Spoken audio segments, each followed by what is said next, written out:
किसानों के महत्वपूर्ण मौसम संबंधी जानकारियां दी जाती है। फ्लड वॉच के तहत बाढ़ की स्थिति और फोरकास्ट से संबंधित जानकारी को रियल टाइम में जनता तक पहुंचाया जाता है। दामनी लाइटिंग स्ट्राइक से पहले अलर्ट जारी करता है। आज हीट वेव की भी चर्चा कर रहे थे लोग। पॉकेट भुवन मैप और सैटेलाइट डेटा को विजुअल और वॉइस नेविगेशन सुविधा के साथ उसको बढ़ाया जा रहा है। सचेत के तहत नागरिकों को रियल टाइम में जियो टारगेट अलर्ट प्रदान किया जाता है। सुन लीजिए काम आएगा। इस आप एप्लीकेशन मोबाइल एप्लीकेशन का आप उपयोग कीजिए। वनाग्नि 3 जनता राज वन विभाग के फील्ड स्टाफ को देश के वर्तमान वन के आग की स्थिति को जानकारी देता है। महोदय, यहाँ समुद्र मोबाइल एप्लीकेशन समुद्र महासागर की जानकारी को आसानी से समझने के लिए, उन तक पहुंचने के लिए इसकी सुविधा प्रदान करती है। भूस्खलन की भी लोगों ने बात की थी। भूस्खलन भारत में भूस्खलन अध्ययन के लिए नोडल एजेंसी है भूस्खलन तथा राष्ट्रीय भूस्खलन सूची को समृद्ध किया जा रहा है। प्रधानमंत्री फसल बीमा योजना से विभिन्न फसलों के लिए विशेष मौसम की स्थितियों की बीमा की जाती है। आज बीमा की भी बात कही जा रही थी। National database for the emergency के लिए भू स्थानिक लेयर्स और DDS डिजास्टर स्पेसिफिक सर्विसेज उपकरण को भी शामिल किया गया है। और भूकंप के लिए भी इंडिया क्वेक भूकंप के मापदंडों को स्थान, समय और परिणाम का ऑटोमेटेड प्रसारण किया जाता है। महोदय, तो इस प्रकार से सब नरेंद्र मोदी जी के नेतृत्व में इस तरह की पहल की गई। इस पहल से बहुत सारी सफलता मिली है। महोदय,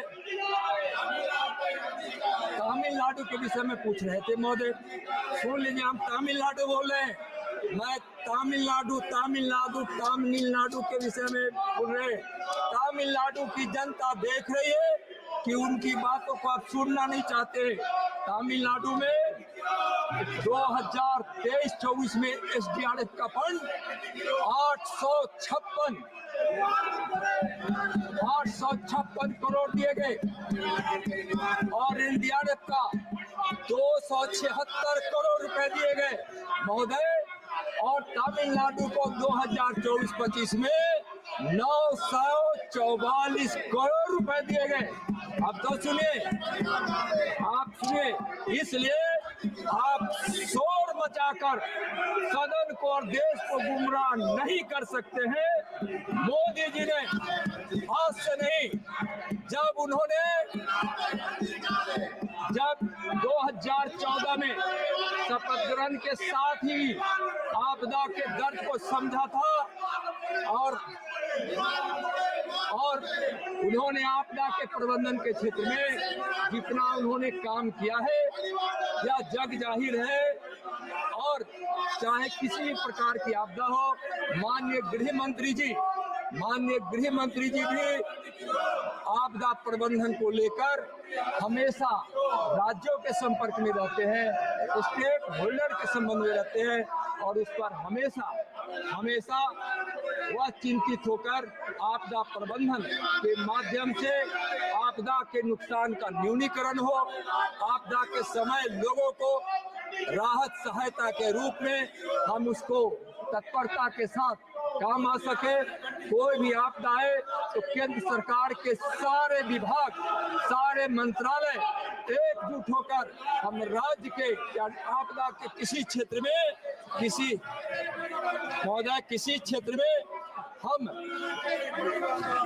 क्षेत्र में महोदय हम कोई कमी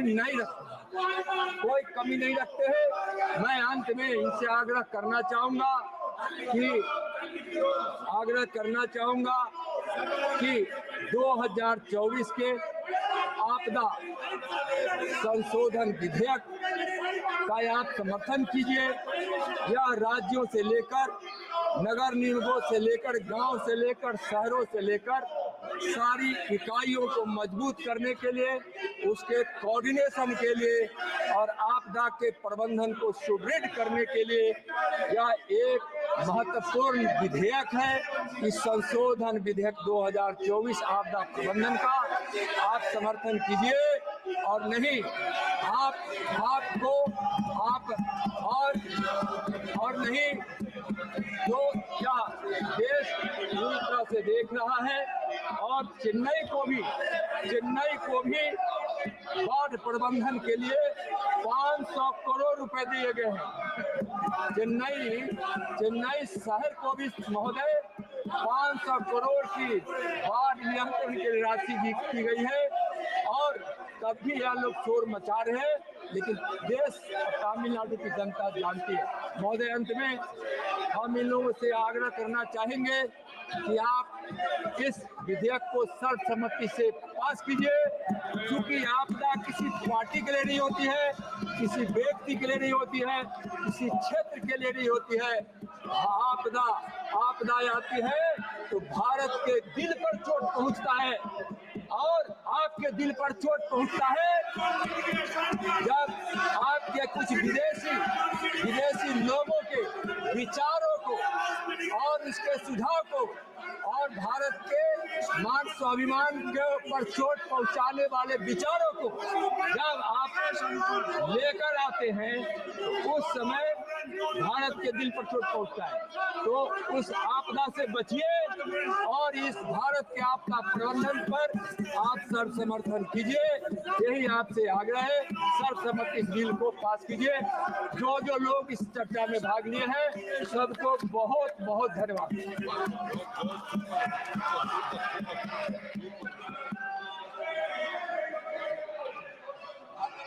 प्रश्न ये कि विधेयक पर